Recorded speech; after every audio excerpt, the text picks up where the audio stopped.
Sfogliatella is Italian lobster tail. We cut this right down the center. So it's gonna be layered, like our classic Napoleon. We're gonna make a berry sauce. Okay, the berry sauce is gonna have a little Cointreau, sugar, fresh berries, and water. For the berries, you wanna cut them uniform in size so they cook evenly. Then add the berries.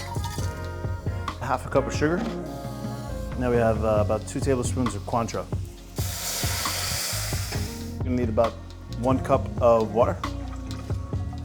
And our Etre faucet does a wonderful job of that. Now for the inside of the Napoleon, pick nice and large strawberries.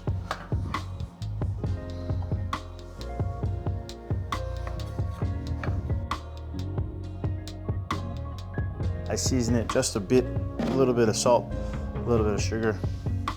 While the sauce is cooking, we're going to assemble our sfogliatella. We're going to put a little pastry cream on the bottom of the dish, finish it with the bottom of the sfogliatella. Once again, doesn't move, very nice.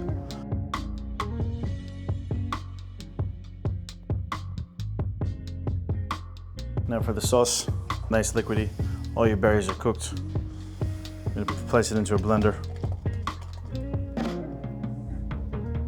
Now we have our nice berry sauce.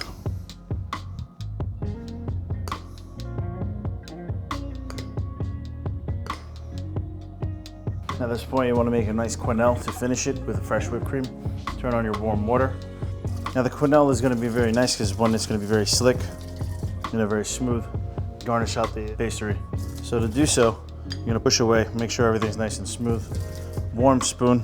I'm just going to roll it. And just like that. And that's how you get a strawberry shortcake, Sfogliatella Napoleon.